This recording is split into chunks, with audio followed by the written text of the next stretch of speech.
हाय दोस्तों, कैसे हैं आप लोग। Welcome to my channel. My name is Sanjay. आज है 13 दिसंबर के सारे इंपॉर्टेंट करंट अफेयर्स के क्वेश्चन इस वीडियो में। तो चलिए स्टार्ट करते हैं और देखते हैं हमारा आज का पहला क्वेश्चन क्या है। हमारा क्वेश्चन है, यूपी सरकार ने भारतीय हॉकी टीम के किस सदस्य को पुलिस विभाग में ओएसडी के पद पर नियुक्ति दी है। देखिए, ये अभी प्रेजेंट प्लेयर हैं हॉकी के। तो उनको क्या किया है, उत्तर प्रदेश गवर्नमेंट ने एक पुलिस विभाग में एक स्पेशल जो स्पेशल पावर या स्पेशल पोस्ट दे रखी है। सॉरी, पावर तो नहीं बोल सकते हैं, स्पेशल पोस्ट दे रखी है, जिसको क्या बोलते हैं, ओएसडी यानी विशेष कार्य अधिकारी बोलते हैं, ऑफिसर ऑन स्पेशल ड्यूटी। ठीक है, ओएसडी का मतलब क्या होता है, ऑफिसर ऑन स्पेशल ड्यूटी। ठीक है, तो इसके जो ऑप्शंस हैं वो क्या है, Amarinder Singh, B Rajgopal Kataria, C Lalit Kumar Upadhyay, D Sanjeev Kumar. तो इसका जो राइट आंसर रहेगा वो क्या है, option number C, Lalit Kumar Upadhyay, जो हॉकी के प्रेजेंट खिलाड़ी हैं, हॉकी के प्रेजेंट जो प्लेयर हैं, उनको क्या दिया है, यूपी गवर्नमेंट ने एक पुलिस विभाग में एक ओएसडी का पद दिया है, special officer on special duty, विशेष कार्य अधिकारी का पद दिया है। ठीक है, बात करें ललित कुमार उपाध्याय की, तो ये कहाँ से हैं, मूलतः वाराणसी उत्तर प्रदेश से हैं, और ये 28 साल के प्लेयर हैं हॉकी के। तो ये भी आप लोग याद रखिए। ठीक है, इनको कुछ साल पहले अर्जुन पुरस्कार से भी नवाजा जा चुका है। भारत भारत सरकार द्वारा जो सर्वश्रेष्ठ पुरस्कार है, अर्जुन पुरस्कार खिलाड़ियों के तो सम्मानित करने के लिए, वो भी इनको दिया जा चुका है। तो ये भी आप लोग याद रखिए। ठीक है, अब बात करें अर्जुन पुरस्कार की, बात करते हैं तो 1961 में इसकी शुरुआत हुई थी। और इसमें क्या होता है, अर्जुन पुरस्कार में 15 लाख रुपए नगद कैश होते हैं, साथ में एक अर्जुन की कांस्य प्रतिमा होती है और प्रशस्ति पत्र होता है, प्रशस्ति पत्र भी दिया जाता है। ठीक है, तो ये भी आप लोग याद रखिए। अब बात करें 2021 में टोटल कितने प्लेयरों को ये अवार्ड मिला है। अर्जुन अवार्ड 2021 में जो ये अवार्ड मिला है वो 12 खिलाड़ियों को मिला है। कितने, 12 प्लेयरों को अर्जुन अवार्ड 2021 में मिल चुका है। क्योंकि अभी 2021 का ये एंड मंथ चल रहा है, दिसंबर खत्म होने वाला है, तो ये चीज़ें आप लोगों के लिए इंपॉर्टेंट है। तो 2021 में 12 खिलाड़ियों को खेल रत्न पुरस्कार से नवाजा गया है, अर्जुन से नहीं, खेल रत्न पुरस्कार से। और अर्जुन पुरस्कार कितने लोगों को मिला है, 35 खिलाड़ियों को मिला है। ये भी आप लोग याद रखिए। ठीक है, और मेजर ध्यानचंद जो अवार्ड है वो भी आप लोग याद रखिए, ये 5 लोगों को दिया गया है 2021 में। तो आप लोग ये भी याद रखिए। चलिए नेक्स्ट क्वेश्चन देखते हैं, हमारा अगला क्वेश्चन क्या है। हमारा अगला क्वेश्चन है, किस राज्य सरकार द्वारा दूध मूल्य प्रोत्साहन योजना शुरू की गई है। ये आपको बताना है। जो दूध मूल्य है, मिल्क के जो प्राइस हैं, उनमें प्रोत्साहन होना चाहिए, उसमें बढ़ावा देने के लिए ये सरकार ने क्या किया है, योजना स्टार्ट की है। यह एक डायरेक्ट बैंक ट्रांसफर योजना है। क्या है, जो भी जो लाभार्थी हैं उनका बैंक अकाउंट जो भी इससे रजिस्टर्ड होगा, उस बैंक अकाउंट में डायरेक्ट पैसे आएंगे। तो ये योजना है क्या, एक डायरेक्ट बैंक ट्रांसफर योजना है। ठीक है, ये किसने स्टार्ट किसने की है, ये की है सीएम जो है उत्तराखंड के। सीएम कौन है, सीएम कौन है उत्तराखंड के, पुष्कर सिंह धामी। कौन है, पुष्कर सिंह धामी। तो पुष्कर सिंह धामी द्वारा इसको देहरादून में शुरू किया गया है। कहाँ पर किया गया है, उत्तराखंड की जो राजधानी है देहरादून, उसमें इसको शुरू किया गया है। ठीक है, ये तो आप लोग याद रखिए। अब उत्तराखंड से तो सीएम तो इन्होंने स्टार्ट की है, तो कौन है, पुष्कर सिंह धामी। और राज्यपाल कौन है, लेफ्टिनेंट जनरल गुरमीत सिंह। कौन है, LT general, lieutenant general Gurmeet Singh, Gurmeet Singh. ठीक है, ये भी आप लोग याद रखिए। कैपिटल तो देहरादून है, आप लोगों को पता है। एक चीज और याद रखिए, उत्तराखंड का जो पुराना नाम क्या था, उत्तराखंड कब बना था। उत्तराखंड का जो पुराना नाम था उत्तरांचल। क्या बोलते थे इसको, उत्तरांचल बोलते थे। और फिर इसका नाम क्या बन गया, उत्तराखंड। और उत्तराखंड का गठन कब हुआ था, गठन हुआ था 2000 में, सन 2000 में इसको उत्तराखंड बनाया गया था, 9 नवंबर 2000। तो आप लोग याद रखिए। ठीक है, चलिए नेक्स्ट क्वेश्चन देखते हैं। हमारा अगला क्वेश्चन क्या है, सीरम इंस्टीट्यूट ऑफ इंडिया के ईडी कौन थे जिनका अभी हाल ही में निधन हो गया। देखिए, सीरम इंस्टीट्यूट की बात की है, जो सीरम इंस्टीट्यूट के कार्यकारी निदेशक थे उनका निधन हो गया है। आपको बताना है कि वो कौन थे।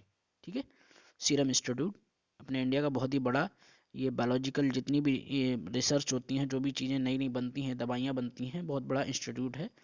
तो इनके जो कार्यकारी निदेशक थे वो अभी एक्सपायर हो गए। उनका बताना है कि उनका नाम क्या था। अमर सिंह राघव, सुरेश जाधव, रागनी चौटाला, कश्मीर सिंह रावत। इसका जो राइट आंसर है वो क्या है, सुरेश यादव। सुरेश यादव जी थे इसके सीरम इंस्टीट्यूट के कार्यकारी निदेशक या ईडी बोल सकते हो। इनका जो योगदान था, आपने कोविशील्ड वैक्सीन का नाम सुना होगा। इसके विकास में कोविशील्ड के विकास में इन्होंने एक महत्वपूर्ण भूमिका निभाई थी अपनी। इन्हीं का निधन हो गया है। अब बात कर रहे हैं सीरम इंस्टीट्यूट की, तो इसको जो फाउंडर थे सीरम इंस्टीट्यूट के वो कौन थे? सीरम इंस्टीट्यूट के फाउंडर कौन थे? साइरस पूनावाला। कौन थे? साइरस पूनावाला। ठीक है। अभी जो सीईओ हैं इसके कौन है? वो है आदार पूनावाला। कौन है? आदार पूनावाला सीईओ। सीरम के कौन है सीईओ? आदार पूनावाला। ठीक है, आदार पूनावाला सीईओ हैं। बात करें इसकी स्थापना कब हुई थी? स्थापना हुई थी 1966 में। हेडक्वार्टर कहाँ पे है इसका? हेडक्वार्टर है पुणे महाराष्ट्र में। ठीक है, तो ये भी आप लोग याद रखिए। ठीक है, प्रेजेंट सीईओ कौन है इसके? आदार पूनावाला। अभी देखिए कुछ लोग जो अभी करंटली में एक्सपायर हुए हैं, जो फेमस लोग थे, उनका भी एक बार जिक्र कर लेते हैं। जैसे कुछ दिन पहले ही जो अभी बिपिन रावत साहब जो अपने सीडीएस थे, उनका निधन हो गया, जो कि बहुत दुखद समाचार था। और उस प्लान के साथ बहुत सारे ऑफिसर्स भी शहीद हो गए। तो ये भी आप लोगों को याद होने चाहिए। और मन्नू भंडारी जो कि एक भारतीय लेखिका थी, उनका भी अभी हाल फिलहाल में ही निधन हुआ है। और रफ़ीक इस्लाम जो कि बांग्लादेश के एक बहुत ही इंटेलेक्चुअल व्यक्ति थे, उनका भी अभी कुछ फिलहाल ही निधन हुआ है, कुछ 2-4 दिनों में। और तरुण गोगोई जो कि असम के पूर्व मुख्यमंत्री थे, उनका भी फिलहाल में निधन हुआ है। तो ये आप लोग इंपॉर्टेंट चीज़ें याद रखिए। ठीक है, नेक्स्ट क्वेश्चन देखते हैं। हमारा अगला क्वेश्चन क्या है? हमारा अगला क्वेश्चन है, भारत ने एशियन यूथ पैरा गेम्स 2021 में कितने पदक जीते हैं? देखिए एशियन यूथ पैरा गेम्स जो कि 6 दिसंबर से 10 दिसंबर तक, सॉरी 2 दिसंबर से 6 दिसंबर तक चल रहे थे। और ये कहाँ पे हुए थे? बहरीन की जो कैपिटल है मनामा, उसके एक शहर है। कौन सा शहर है? रीफा शहर। कौन सा शहर है? रीफा शहर में आयोजित किया गया था। ये इसका 4वां संस्करण था एशियन यूथ पैरा गेम्स का। तो ये भी आप लोग याद रखिए। तो इसमें बताना है आपको कितने टोटल मेडल्स जीते हैं। 16, 41, 50, 35। तो इसका जो राइट आंसर है वो क्या है? 41 मेडल भारत ने जीते हैं। ठीक है, और इसका जो 5वां संस्करण होगा 2025 में, वो कहाँ पर होगा? तो 2025 में जो इसका 5वां संस्करण होगा वो उज्बेकिस्तान की कैपिटल कहाँ पर है? उज्बेकिस्तान की कैपिटल है ताशकंद में। तो ताशकंद इसको होस्ट करेगा। ठीक है, मेजबानी करेगा इसकी 2025, जो कि 5वां संस्करण होगा इसका। ठीक है, तो आप लोग याद रखिए। इसमें जो अपने जो भारत के एथलीट थे, उन्होंने 9 खेलों में भाग लिया था। जो खेल हैं वो मैं एक बार बता देता हूँ। जैसे कि पैरा स्विमिंग थी, शॉर्ट पुट था, और क्या बोल सकते, वो क्या एक गेम होता है वो था, टेबल टेनिस था, पैरा बैडमिंटन था, और पैरा पावर लिफ्टिंग था, पैरा ताइक्वांडो और व्हीलचेयर बास्केटबॉल था, वॉलीबॉल था, पैरा एथलेटिक्स था। तो ये 9 जो गेम्स थे, इनमें इन्होंने भारत के लोगों ने पार्टिसिपेट किया था। लगभग इसमें 700 एथलीट आए हुए थे। वो भी कितनी कंट्रीज से? 30 कंट्रीज से। अक्रॉस 30 कंट्रीज से 700 एथलीट इसमें हिस्सा लिया, इन्होंने पार्टिसिपेट किया। तो आप लोग ये भी याद रखिए। अब एक बार मेडल की बात कर लेते हैं। तो इसमें जो टोटल मेडल मिले हैं वो 41 मिले हैं, जिसमें स्वर्ण कितने हैं? स्वर्ण हैं 12। और रजत कितने हैं? रजत हैं 15। और कांस्य कितने हैं? कांस्य हैं 14। तो टोटल हो गए हैं 41। तो ये आप लोग याद रखिए, स्वर्ण हैं 12, रजत हैं 15, और कांस्य कितने हैं? 14। ठीक है, चलिए, तो ये है पूरा एशिया युवा पैरा ओलंपिक गेम्स। तो इसके बारे में आप लोग याद रखिए। और कुछ दिन पहले क्वेश्चन बनाया था, जो इसमें पहली विनर थी शॉर्ट पुट में, उनका नाम क्या था? अनन्या बंसल, जिन्होंने शॉर्ट पुट में रजत जीता था। ठीक है, और कशिश लकारा, ये भी इसी की प्लेयर हैं, इन्होंने क्या जीता था? गोल्ड जीता था। ठीक है, नेक्स्ट क्वेश्चन देखते हैं। हमारा अगला क्वेश्चन क्या है? भारत कौशल रिपोर्ट 2022 में कौन सा राज्य शीर्ष स्थान पर रहा है? देखिए, कौशल रिपोर्ट, स्किल रिपोर्ट बोलते हैं इसको, ISR यानी इंडिया स्किल रिपोर्ट, ISR 2022 में कौन सा देश शीर्ष पर रहा है, ये आपको बताना है। तो इसका जो राइट आंसर रहेगा वो क्या है? Option A Bihar, B Kerala, C Maharashtra, D Gujarat. तो इसका जो राइट आंसर है वो क्या है? सी महाराष्ट्र। महाराष्ट्र रहा है टॉप पर, महाराष्ट्र ने टॉप किया है। महाराष्ट्र का जो स्कोर है वो कितना है? 66.11। और इसमें जो रनर अप रहे हैं, उत्तर प्रदेश दूसरे नंबर पे रहा है, तो ये भी अच्छी बात है। तो उत्तर प्रदेश के क्या स्कोर है 65.2, और केरल रहा है थर्ड पे, जिसका जो स्कोर है वो 64.2 रहा है। ठीक है, तो ये आप लोग याद रखिए। अब बात करें इस रिपोर्ट की, कौशल रिपोर्ट की, तो कौशल रिपोर्ट को जारी कौन करता है? देखिए ये बी बॉक्स क्या है, सॉरी मैं देखो लिख देता हूँ, वी वॉक्स करके एक संस्था है जो इसको जारी करती है कौशल रिपोर्ट को। ठीक है, बी वॉक्स। तो ये भी आप लोग याद रखिए। इस बार का जो विषय था इस कौशल रिपोर्ट का क्या था? कार्य के भविष्य का पुनर्निर्माण और पुनर्रचना। इस बार का जो विषय था वो क्या था? कार्य के भविष्य का पुनर्निर्माण और पुनर्रचना। ठीक है, मतलब इंडिया स्किल रिपोर्ट बढ़ते भारत में प्रतिभा की मांग और आपूर्ति से मेल खाने के लिए काम शिक्षा और कौशल के भविष्य के बारे में एक पूर्ण रिपोर्ट को तैयार करना ही एक अच्छा उद्देश्य माना जाता है। ठीक है, इस बार का जो थीम है वो इम्पोर्टेंट है, वो मैंने बता दिया आपको। क्या है इस बार की थीम? इस बार की जो थीम है कार्य के भविष्य का पुनर्निर्माण और पुनर्रचना। कार्य के भविष्य का पुनर्निर्माण और पुनर्रचना इंपॉर्टेंट है। ठीक है, सबसे ज्यादा रोजगार देने वाले भारत के जो राज्य हैं वो कौन से हैं? कर्नाटक है, महाराष्ट्र है और तमिलनाडु। महाराष्ट्र यानी नंबर 1 पर है, तो महाराष्ट्र, कर्नाटक और तमिलनाडु। ठीक है, और सबसे ज्यादा अगर रोजगार संसाधनों की बात करने वाला शहर जो है, योग्य शहर है, वो कौन सा है? पुणे। ठीक है, जिसमें क्या है 78% परीक्षार्थियों को, 60% से अंक प्राप्त किए वाले को सबको रोजगार मिलता है। ठीक है, तो ये भी इंपॉर्टेंट चीज है, तो आप लोग याद रखिए। नेक्स्ट क्वेश्चन देखते हैं हमारा। अब महाराष्ट्र की बात हुई तो महाराष्ट्र के सीएम और गवर्नर भी याद रखिए। महाराष्ट्र के सीएम कौन है? उद्धव ठाकरे। और महाराष्ट्र की कैपिटल तो आप लोगों को पता है क्या है? मुंबई। गवर्नर कौन है? भगत सिंह कोश्यारी। महाराष्ट्र का गठन कब हुआ था? महाराष्ट्र का गठन हुआ था 1960 में। कब हुआ था? 1960, 1960, 1960 में गठन हुआ था, 1 मई 1960। ठीक है, 1960। तो आप लोग याद रखिए। नेक्स्ट क्वेश्चन देखते हैं, हमारा अगला क्वेश्चन क्या है? हमारा अगला क्वेश्चन है भाषा संगम मोबाइल ऐप को कितनी भाषाओं के साथ लॉन्च किया गया? देखिए एक मोबाइल ऐप है जिसका नाम है भाषा संगम।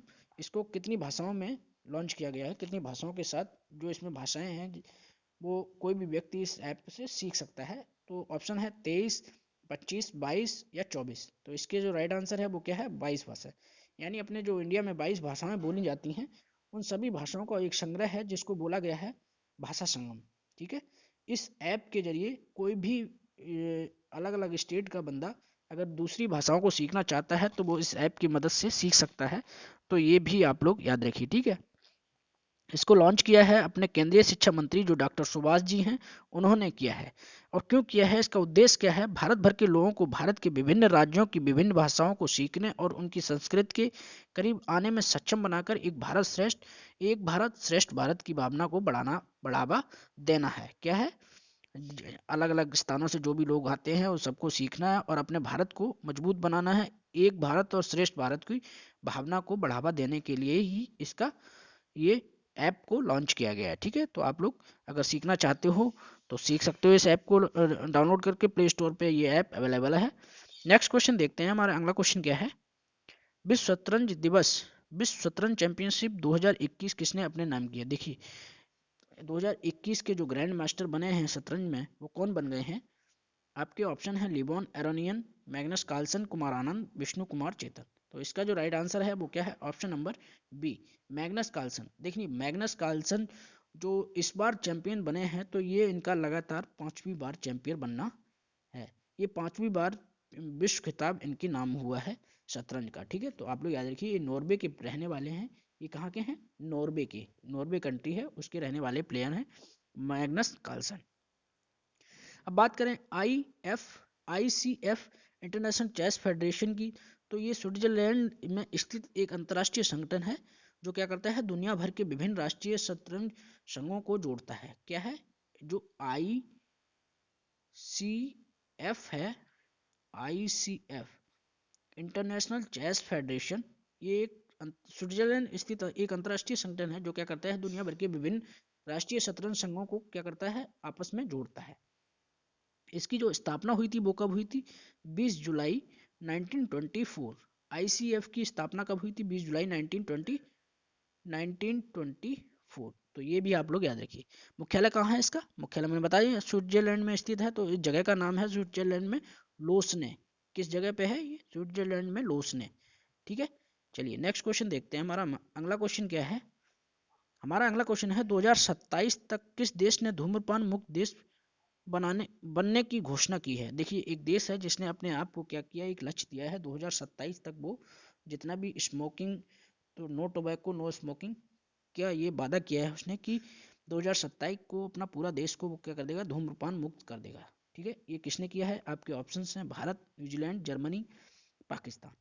इसका जो राइट आंसर रहेगा वो क्या है? ऑप्शन नंबर बी, न्यूजीलैंड ने ये काम किया है। न्यूजीलैंड गवर्नमेंट उसने सोचा है जो भी तंबाकू और सिगरेट पर क्या किया है, सबसे पहले तो इसको बंद करने के लिए यही है एक उपाय कि लाइफ टाइम के लिए इसको बैन लगा दिया है कि वहाँ पर कोई भी सप्लाई नहीं होगी तंबाकू, और जो 14 साल से कम बच्चे हैं उनको तो बिल्कुल भी नहीं है। और धीरे धीरे उसका ये लक्ष्य है कि 2027 तक वो ये अपने लक्ष्य को हासिल करे और अपने देश को धूम्रपान मुक्त देश बनाने में सक्षम हो। ठीक है, अब बात करें न्यूजीलैंड की, तो न्यूजीलैंड की जो कैपिटल है वो क्या है? वेलिंगटन। राजधानी क्या है? वेलिंगटन। और न्यूजीलैंड किस महाद्वीप में पड़ता है? ये ओशानिया महाद्वीप में पड़ता है। किसमें? ओशानिया। ठीक है, तो आप लोग याद रखिए। करेंसी क्या है? New Zealand dollar. पीएम कौन है? पीएम है अभी बनी थी जेसिंडा आर्डन। कौन है? Jacinda Ardern. ठीक है, नेक्स्ट क्वेश्चन देखते हैं। हमारा अगला क्वेश्चन क्या है? और न्यूजीलैंड देखो, जो क्रिकेट टीम है उनकी सभी जो ड्रेसेस हैं उनमें क्या लिखा रहता है? कीवी। तो इनको यहाँ के लोगों को कीवी भी बोला जाता है। ठीक है, नेक्स्ट क्वेश्चन देखते हैं। हमारा अगला क्वेश्चन क्या है? मिस यूनिवर्स 2021 का खिताब किसने अपने नाम किया है? देखिए मिस यूनिवर्स 2021 ये बनी है, कौन बनी है आपको बताना है। और ये गर्व की बात है कि देखिए ऑप्शन देख लीजिए, हरनाज संधू, एंड्रिया मेजा, अमरती नोनियल, राधा।